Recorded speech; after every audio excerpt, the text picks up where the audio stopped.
everyone. Today I'm going to be touching on the topic of feminism and how feminism promotes inequality between men and women in the United States.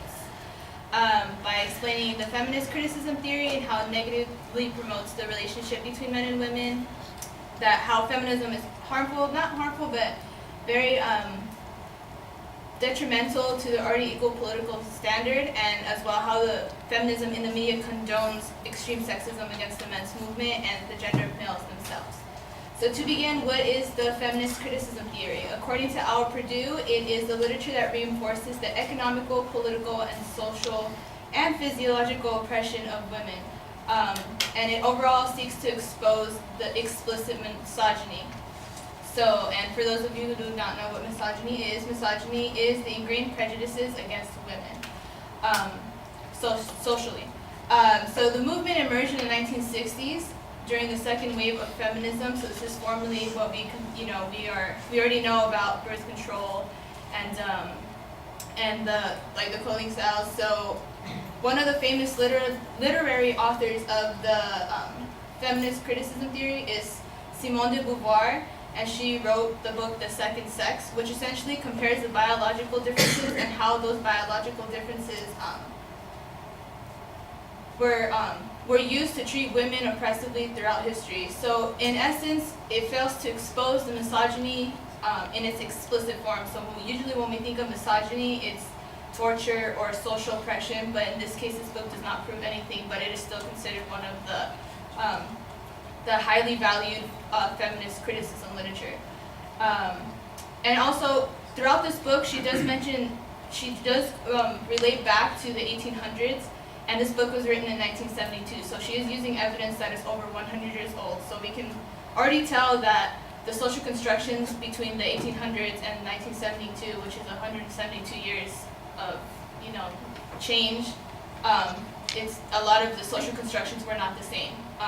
So to go off of that, feminism, the feminist literary propaganda that is used within this theory is statistically influxed, which means the numbers are changed to make the oppressiveness seem even worse against men and to further advance the movement. So, for example, there is a World Economic Forum Gender Gap Report that came out. It comes out every year, but we're going to base it off of the 2012 report, and it was highly critiqued, especially with Korea, because the data omitted the fact that women voluntarily left the workforce. So in essence, when we think of women leaving the workforce, it was because of the patriarchy, but in reality, they left the workforce voluntarily to become housewives. They weren't forced. And also, you can already tell by just the language used in the report that it was a feminist bias report, because they appeal to the emotions. So they use words such as political empowerment, and they phrased it in one part of the report where it suggested to legislative branches that it should seek to reduce gender-based discrimination by helping women. So when feminists blurt out the definition of feminism, usually it means it's a social movement for gender equality. And in this essence, it's always the women that's being oppressed, and we never take into consideration the oppression of men in this case. Continuing on with the social categories, so let's say education and political and legal issues, women always seemed like they're undermined, like I mentioned before.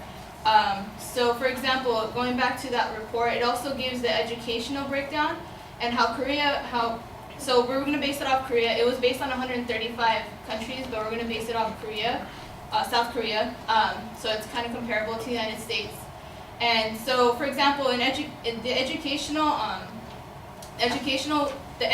was made mandatory in the 1950s in Korea, and for every 10 women, 7 men are over the age 65 age group. So there's less longevity with men as compared to women who had kind of the first call when it was made mandatory. So therefore, before the education was made mandatory, men had kind of a disadvantage because they were already seen as the breadwinners, so they didn't really have time to grasp onto that educational aspect, and when it was made mandatory. So therefore, women got the advantage and men were the disadvantage.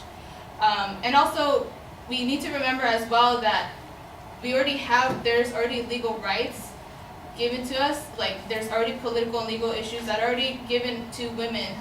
So for example, abortion, because feminists tend to think that we still do not have body or rights over our own bodies. So we just need to remember that Roe versus Wade was, at the epitome of the feminist movement, and as well as like how we have advantages kind of over men by not having to enlist in the military. So anyways, going on to political rights with men.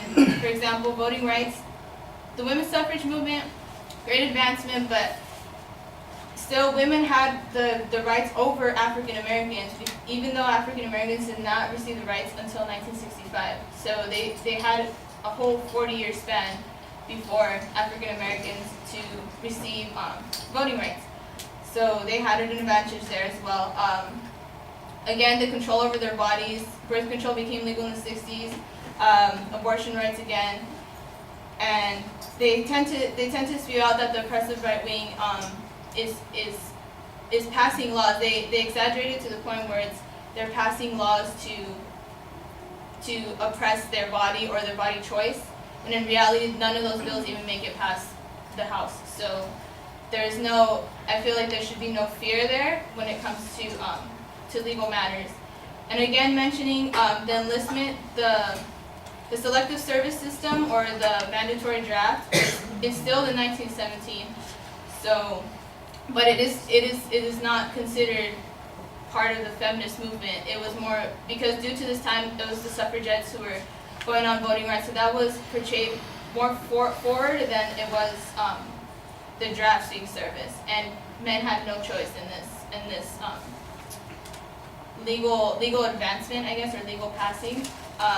So going off of that, and a lot of the media that was used for the advancement of the suffragettes and the voting rights, kind of just undermined that this elective service system was being implemented, and no one really knew about it. So, but that goes to show how feminism through the social media condones extreme sexism against the men's movement, and how it oppresses gender of males themselves. So, for example, a lot of people tend to think that rape culture doesn't exist within men, and that there's a social notion that men are never raped, and because they're sex-crazed animals and they like sex all the time. But according to a report done in 2013, recently, by the Rape, Abuse, and Incest National Network, 1 out of every 10 men was sexually abused in 2013, sexually abused or raped, as compared to 1 out of 6 women, which compared, it's very similar. But then again, we need to look back and see how it's an equal struggle, not just for women, but as for men as well.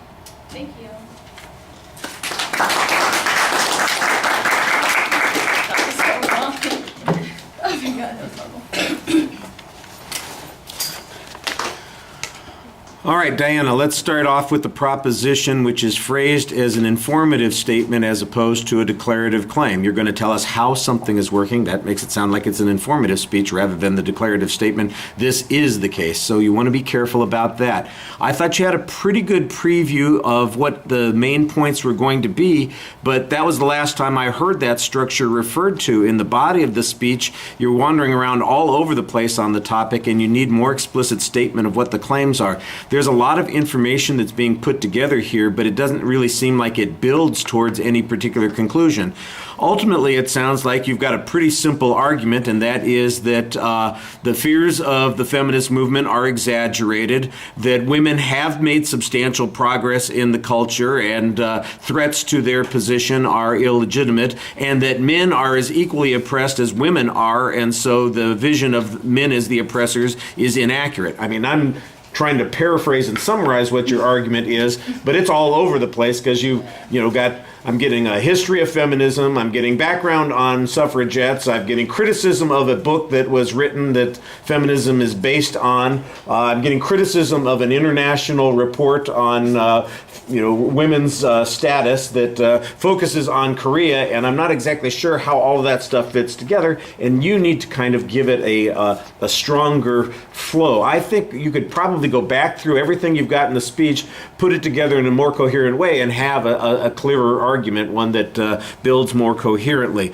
There's a lot of criticism of a variety of information, but I didn't hear a lot of information being presented by your position that suggests that women's status, for instance, is secure. That seems to me like the key issue. You talk about education, for instance, and now we're just hung up in Korea about this particular example, and it's as if men don't get educated in Korea, but the women did because of mandatory. And I didn't hear any statistics on this. I don't know why this is the case. I don't know that it's still the case in the situation. And why is Korea the measure that we're going to use, since you're using the rights that women have in the United States? For instance, you mentioned suffrage and abortion and birth control as particular issues, and I'm not sure what context am I supposed to be looking at in this? Of course, the speech is also more than 2 minutes over time, which is a little bit of a problem. I generally don't try to force people to close down, but I wasn't sure that you were getting close to the end, and we went 2 minutes over. So when I stick the hand in the air, that's not power to the people. Right on, girl. I know. I'm solidarity, sister. It means shh. Got to stop. All right, thank you.